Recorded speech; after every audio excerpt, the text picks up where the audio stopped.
شروع اللہ کے نام سے جو بڑا مہربان نہایت رحم والا ہے۔ یہ ایک سورت ہے جس کو ہم نے نازل کیا اور اس کے احکام کو فرض کر دیا، اور اس میں واضح المطالب آیتیں نازل کیں تاکہ تم یاد رکھو۔ بدکاری کرنے والی عورت اور بدکاری کرنے والا مرد جب ان کی بدکاری ثابت ہو جائے تو دونوں میں سے ہر ایک کو 100 درے مارو، اور اگر تم خدا اور روز آخرت پر ایمان رکھتے ہو تو شرع خدا کے حکم میں تمہیں ان پر ہرگز ترس نہ آئے، اور چاہیے کہ ان کی سزا کے وقت مسلمانوں کی ایک جماعت بھی موجود ہو۔ بدکار مرد تو بدکار یا مشرک عورت کے سوا نکاح نہیں کرتا، اور بدکار عورت کو بھی بدکار یا مشرک مرد کے سوا اور کوئی نکاح میں نہیں لاتا، اور یہ یعنی بدکار عورت سے نکاح کرنا مومنوں پر حرام ہے۔ اور جو لوگ پرہیزگار عورتوں کو بدکاری کا عیب لگائیں اور اس پر 4 گواہ نہ لائیں تو ان کو 80 درے مارو،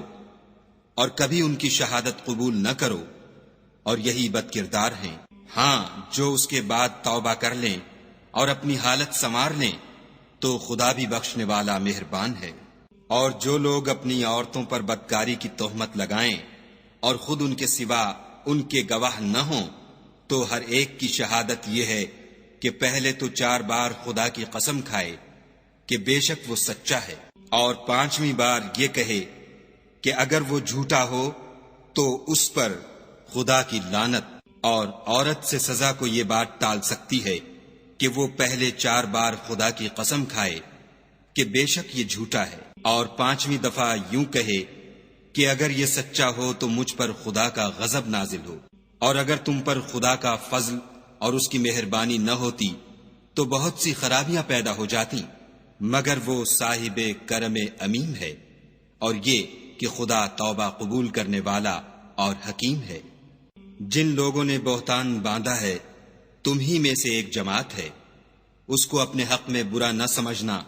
بلکہ وہ تمہارے لیے اچھا ہے۔ ان میں سے جس شخص نے گناہ کا جتنا حصہ لیا اس کے لیے اتنا وبال ہے، اور جس نے ان میں سے اس بہتان کا بڑا بوجھ اٹھایا ہے اس کو بڑا عذاب ہوگا۔ جب تم نے وہ بات سنی تھی تو مومن مردوں اور عورتوں نے کیوں اپنے دلوں میں نیک گمان نہ کیا، اور کیوں نہ کہا کہ یہ صریح طوفان ہے؟ یہ افطرا پرداز اپنی بات کی تصدیق کے لیے 4 گواہ کیوں نہ لائے؟ تو جب یہ گواہ نہیں لا سکے تو خدا کے نزدیک یہی جھوٹے ہیں۔ اور اگر دنیا اور آخرت میں تم پر خدا کا فضل اور اس کی رحمت نہ ہوتی تو جس شغل میں تم منہمک تھے اس کی وجہ سے تم پر بڑا سخت عذاب نازل ہوتا۔ جب تم اپنی زبانوں سے اس کا ایک دوسرے سے ذکر کرتے تھے اور اپنے منہ سے ایسی بات کہتے تھے جس کا تم کو کچھ بھی علم نہ تھا، اور تم اسے ایک ہلکی بات سمجھتے تھے، اور خدا کے نزدیک وہ بڑی بھاری بات تھی۔ اور جب تم نے اسے سنا تھا تو کیوں نہ کہہ دیا کہ ہمیں شایع نہیں کہ ایسی بات زبان پر لائیں؟ پروردگار تو پاک ہے، یہ تو بہت بڑا بہتان ہے۔ خدا تمہیں نصیحت کرتا ہے کہ اگر مومن ہو تو پھر کبھی ایسا کام نہ کرنا، اور خدا تمہارے سمجھانے کے لیے اپنی آیتیں کھول کھول کر بیان فرماتا ہے، اور خدا جاننے والا اور حکمت والا ہے۔ جو لوگ اس بات کو پسند کرتے ہیں کہ مومنوں میں بے حیائی یعنی تہمت بدکاری کی خبر پھیلے، ان کو دنیا اور آخرت میں دکھ دینے والا عذاب ہوگا، اور خدا جانتا ہے اور تم نہیں جانتے۔ اور اگر تم پر خدا کا فضل اور اس کی رحمت نہ ہوتی تو کیا کچھ نہ ہوتا، مگر وہ کریم ہے، اور یہ کہ خدا نہایت مہربان اور رحیم ہے۔ مومنو، شیطان کے قدموں پر نہ چلنا، اور جو شخص شیطان کے قدموں پر چلے گا تو شیطان تو بے حیائی کی باتیں اور برے کام ہی بتائے گا۔ اور اگر تم پر خدا کا فضل اور اس کی مہربانی نہ ہوتی تو ایک شخص بھی تم میں پاک نہ ہو سکتا، مگر خدا جس کو چاہتا ہے پاک کر دیتا ہے، اور خدا سننے والا اور جاننے والا ہے۔ اور جو لوگ تم میں صاحب فضل اور صاحب وسعت ہیں وہ اس بات کی قسم نہ کھائیں کہ رشتہ داروں اور محتاجوں اور وطن چھوڑ جانے والوں کو کچھ خرچ پات نہیں دیں گے۔ ان کو چاہیے کہ معاف کر دیں اور درگزر کریں۔ کیا تم پسند نہیں کرتے کہ خدا تم کو بخش دے؟ اور خدا تو بخشنے والا مہربان ہے۔ جو لوگ پرہیزگار اور برے کاموں سے بے خبر اور ایماندار عورتوں پر بدکاری کی تہمت لگاتے ہیں، ان پر دنیا اور آخرت دونوں میں لعنت ہے اور ان کو سخت عذاب ہوگا، یعنی قیامت کے روز جس دن ان کی زبانیں اور ہاتھ اور پاؤں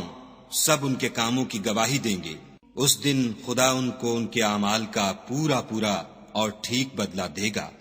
اور ان کو معلوم ہو جائے گا کہ خدا برحق اور حق کو ظاہر کرنے والا ہے۔ ناپاک عورتیں ناپاک مردوں کے لیے ہیں، اور ناپاک مرد ناپاک عورتوں کے لیے، اور پاک عورتیں پاک مردوں کے لیے ہیں، اور پاک مرد پاک عورتوں کے لیے۔ یہ پاک لوگ ان بدگوئیوں کی باتوں سے بری ہیں، اور ان کے لیے بخشش اور نیک روزی ہے۔ مومنو، اپنے گھروں کے سوا دوسرے لوگوں کے گھروں میں گھر والوں سے اجازت لیے اور ان کو سلام کیے بغیر داخل نہ ہوا کرو، یہ تمہارے حق میں بہتر ہے، اور ہم یہ نصیحت اس لیے کرتے ہیں کہ شاید تم یاد رکھو۔ اگر تم گھر میں کسی کو موجود نہ پاؤ تو جب تک تم کو اجازت نہ دی جائے اس میں مت داخل ہو، اور اگر یہ کہا جائے کہ اس وقت لوٹ جاؤ تو لوٹ جایا کرو، یہ تمہارے لیے بڑی پاکیزگی کی بات ہے، اور جو کام تم کرتے ہو خدا سب جانتا ہے۔ ہاں، اگر تم کسی ایسے مکان میں جاؤ جس میں کوئی نہ بستا ہو اور اس میں تمہارا اسباب رکھا ہو تو تم پر کچھ گناہ نہیں، اور جو کچھ تم ظاہر کرتے ہو اور جو پوشیدہ کرتے ہو خدا کو سب معلوم ہے۔ مومن مردوں سے کہہ دو کہ اپنی نظریں نیچی رکھا کریں اور اپنی شرم گاہوں کی حفاظت کیا کریں، یہ ان کے لیے بڑی پاکیزگی کی بات ہے، اور جو کام یہ کرتے ہیں خدا ان سے خبردار ہے۔ اور مومن عورتوں سے بھی کہہ دو کہ وہ بھی اپنی نگاہیں نیچی رکھا کریں اور اپنی شرم گاہوں کی حفاظت کیا کریں، اور اپنی آرائش یعنی زیور کے مقامات کو ظاہر نہ ہونے دیا کریں مگر جو اس میں سے کھلا رہتا ہو، اور اپنے سینوں پر اوڑھنیاں اوڑھے رہا کریں، اور اپنے خامند اور باپ اور خسر اور بیٹوں اور خامند کے بیٹوں اور بھائیوں اور بھتیجوں اور بھانجوں اور اپنی ہی قسم کی عورتوں اور لونڈی غلاموں کے سوا نیز ان خدام کے جو عورتوں کی خواہش نہ رکھیں، یا ایسے لڑکوں کے جو عورتوں کے پردے کی چیزوں سے واقف نہ ہوں، غرض ان لوگوں کے سوا کسی پر اپنی زینت اور سنگار کے مقامات کو ظاہر نہ ہونے دیں، اور اپنے پاؤں ایسے طور سے زمین پر نہ ماریں کہ جھنکار کانوں میں پہنچے اور ان کا پوشیدہ زیور معلوم ہو جائے۔ اور مومنوں، سب خدا کے آگے توبہ کرو تاکہ فلاح پاؤ، اور اپنی قوم کی بیوہ عورتوں کے نکاح کر دیا کرو، اور اپنے غلاموں اور لونڈیوں کے بھی جو نیک ہوں نکاح کر دیا کرو۔ اگر وہ مفلس ہوں گے تو خدا ان کو اپنے فضل سے خوشحال کر دے گا، اور خدا بہت وسعت والا اور سب کچھ جاننے والا ہے۔ اور جن کو بیاہ کا مقدور نہ ہو وہ پاک دامنی کو اختیار کیے رہیں یہاں تک کہ خدا ان کو اپنے فضل سے غنی کر دے۔ اور جو غلام تم سے مکاتبت چاہیں، اگر تم ان میں صلاحیت اور نیکی پاؤ تو ان سے مکاتبت کر لو، اور خدا نے جو مال تم کو بخشا ہے اس میں سے ان کو بھی دو۔ اور اپنی لونڈیوں کو اگر وہ پاک دامن رہنا چاہیں تو بے شرمی سے دنیاوی زندگی کے فوائد حاصل کرنے کے لیے بدکاری پر مجبور نہ کرنا، اور جو ان کو مجبور کرے گا تو ان بیچاریوں کے مجبور کیے جانے کے بعد خدا بخشنے والا مہربان ہے۔ اور ہم نے تمہاری طرف روشن آیتیں نازل کی ہیں، اور جو لوگ تم سے پہلے گزر چکے ہیں ان کی خبریں اور پرہیزگاروں کے لیے نصیحت۔ خدا آسمانوں اور زمین کا نور ہے، اس کے نور کی مثال ایسی ہے کہ گویا ایک طاق ہے جس میں چراغ ہے، اور چراغ ایک قندیل میں ہے، اور قندیل ایسی صاف شفاف ہے کہ گویا موتی کا سا چمکتا ہوا تارا ہے۔ اس میں ایک مبارک درخت کا تیل جلایا جاتا ہے، یعنی زیتون، کہ نہ مشرق کی طرف ہے نہ مغرب کی طرف۔ ایسا معلوم ہوتا ہے کہ اس کا تیل خواہ آگ اسے نہ بھی چھوئے جلنے کو تیار ہے۔ بڑی روشنی پر روشنی ہو رہی ہے۔ خدا اپنے نور سے جس کو چاہتا ہے سیدھی راہ دکھاتا ہے۔ اور خدا جو مثالیں بیان فرماتا ہے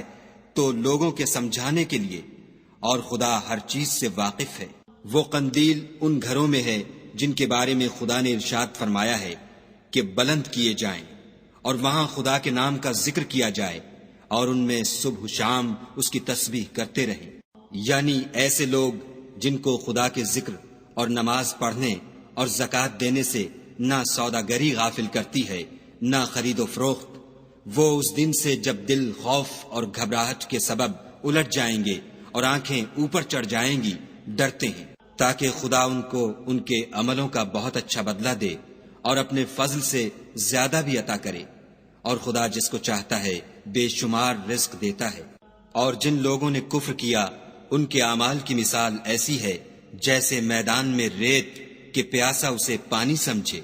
یہاں تک کہ جب اس کے پاس آئے تو اسے کچھ بھی نہ پائے، اور خدا ہی کو اپنے پاس دیکھے تو وہ اسے اس کا حساب پورا پورا چکا دے، اور خدا جلد حساب کرنے والا ہے۔ یا ان کے اعمال کی مثال ایسی ہے جیسے دریائے عمیق میں اندھیرے جس پر لہر چڑھی چلی آتی ہو، اور اس کے اوپر اور لہر آ رہی ہو، اور اس کے اوپر بادل ہو، غرض اندھیرے ہی اندھیرے ہوں، ایک پر ایک چھایا ہوا، جب اپنا ہاتھ نکالے تو کچھ نہ دیکھ سکے، اور جس کو خدا روشنی نہ دے اس کو کہیں بھی روشنی نہیں مل سکتی۔ کیا تم نے نہیں دیکھا کہ جو لوگ آسمانوں اور زمین میں ہیں خدا کی تسبیح کرتے رہتے ہیں، اور پر پھیلائے ہوئے جانور بھی، اور سب اپنی نماز اور تسبیح کے طریقے سے واقف ہیں، اور جو کچھ وہ کرتے ہیں سب خدا کو معلوم ہے۔ اور آسمان اور زمین کی بادشاہی خدا ہی کے لیے ہے، اور خدا ہی کی طرف لوٹ کر جانا ہے۔ کیا تم نے نہیں دیکھا کہ خدا ہی بادلوں کو چلاتا ہے، پھر ان کو آپس میں ملا دیتا ہے، پھر ان کو طے بطے کر دیتا ہے، پھر تم دیکھتے ہو کہ بادل میں سے مے نکل کر برس رہا ہے، اور آسمان میں جو اولوں کے پہاڑ ہیں ان سے اولے نازل کرتا ہے، تو جس پر چاہتا ہے اس کو برسا دیتا ہے، اور جس سے چاہتا ہے ہٹا رکھتا ہے۔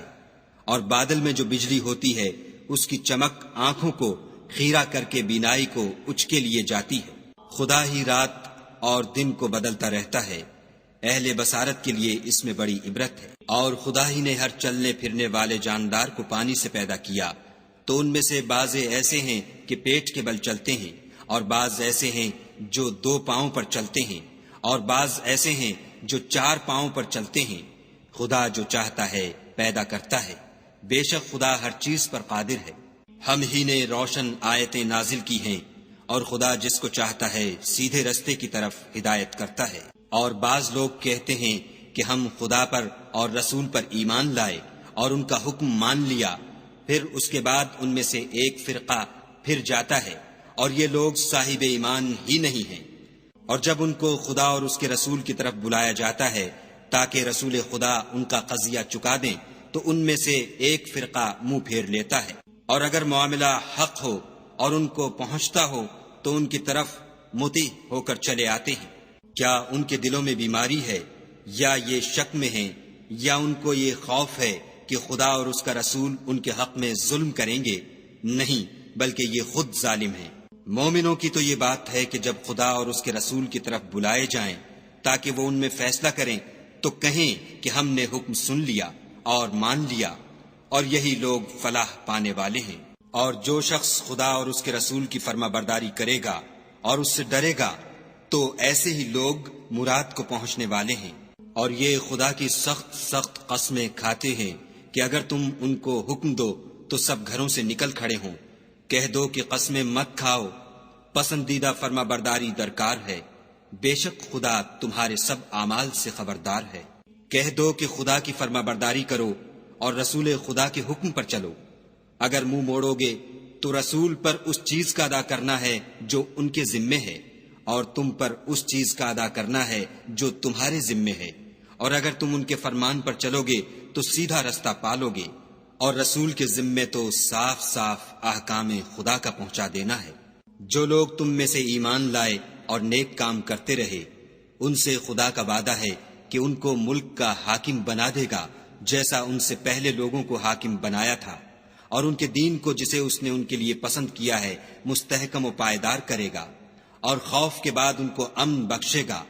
وہ میری عبادت کریں گے اور میرے ساتھ کسی چیز کو شریک نہ بنائیں گے، اور جو اس کے بعد کفر کرے تو ایسے لوگ بدکردار ہیں۔ اور نماز پڑھتے رہو اور زکوٰۃ دیتے رہو اور پیغمبر خدا کے فرمان پر چلتے رہو تاکہ تم پر رحمت کی جائے۔ اور ایسا خیال نہ کرنا کہ کافر لوگ ہم کو زمین میں مغلوب کر دیں گے،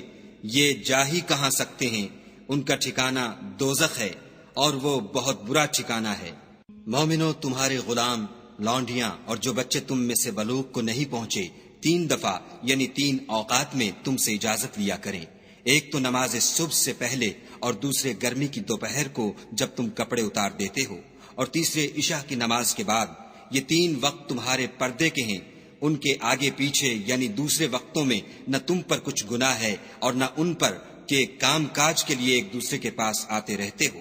اس طرح خدا اپنی آیتیں کھول کھول کر بیان فرماتا ہے، اور خدا بڑا علم والا اور بڑا حکمت والا ہے۔ اور جب تمہارے لڑکے بالغ ہو جائیں تو ان کو بھی اسی طرح اجازت لینی چاہیے، جس طرح ان سے اگلے یعنی بڑے آدمی اجازت حاصل کرتے رہے ہیں۔ اس طرح خدا تم سے اپنی آیتیں کھول کھول کر بیان فرماتا ہے، اور خدا جاننے والا اور حکمت والا ہے۔ اور بڑی عمر کی عورتیں جن کو نکاح کی توقع نہیں رہی اور وہ کپڑے اتار کر سرننگا کر لیا کریں تو ان پر کچھ گناہ نہیں، بشرطے کہ اپنی زینت کی چیزیں نہ ظاہر کریں، اور اگر اس سے بھی بچیں تو یہ ان کے حق میں بہتر ہے، اور خدا سنتا جانتا ہے۔ نہ تو اندھے پر کچھ گناہ ہے اور نہ لنگڑے پر اور نہ بیمار پر اور نہ خود تم پر کہ اپنے گھروں سے کھانا کھاؤ یا اپنے باپوں کے گھروں سے یا اپنی ماؤں کے گھروں سے یا بھائیوں کے گھروں سے یا اپنی بہنوں کے گھروں سے یا اپنے چچاؤں کے گھروں سے یا اپنی پھپھیوں کے گھروں سے یا اپنے ماموؤں کے گھروں سے یا اپنی خالاؤں کے گھروں سے یا اس گھر سے جس کی کنجیاں تمہارے ہاتھ میں ہوں یا اپنے دوستوں کے گھروں سے، اور اس کا بھی تم پر کچھ گناہ نہیں کہ سب مل کر کھانا کھاؤ یا جدا جدا۔ اور جب گھروں میں جایا کرو تو اپنے گھر والوں کو سلام کیا کرو، یہ خدا کی طرف سے مبارک اور پاکیزہ تحفہ ہے۔ اس طرح خدا اپنی آیتیں کھول کھول کر بیان فرماتا ہے تاکہ تم سمجھو۔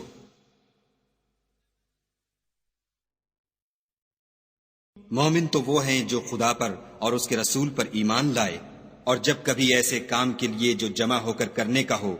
پیغمبر خدا کے پاس جمع ہوں تو ان سے اجازت لیے بغیر چلے نہیں جاتے۔ اے پیغمبر صلی اللہ علیہ وآلہ وسلم، جو لوگ تم سے اجازت حاصل کرتے ہیں وہی خدا پر اور اس کے رسول پر ایمان رکھتے ہیں۔ سو جب یہ لوگ تم سے کسی کام کے لیے اجازت مانگا کریں تو ان میں سے جسے چاہا کرو اجازت دے دیا کرو، اور ان کے لیے خدا سے بخشش مانگا کرو، کچھ شک نہیں کہ خدا بخشنے والا مہربان ہے۔ مومنو، پیغمبر کے بلانے کو ایسا خیال نہ کرنا جیسا تم آپس میں ایک دوسرے کو بلاتے ہو، بے شک خدا کو وہ لوگ معلوم ہیں جو تم میں سے آنکھ بچا کر چل دیتے ہیں۔ تو جو لوگ ان کے حکم کی مخالفت کرتے ہیں ان کو ڈرنا چاہیے کہ ایسا نہ ہو کہ ان پر کوئی آفت پڑ جائے یا تکلیف دینے والا عذاب نازل ہو۔ دیکھو، جو کچھ آسمانوں اور زمین میں ہے سب خدا ہی کا ہے، جس طریق پر تم ہو وہ اسے جانتا ہے، اور جس روز لوگ اس کی طرف لوٹائے جائیں گے تو جو عمل وہ کرتے رہے وہ ان کو بتا دے گا، اور خدا ہر چیز سے واقف ہے۔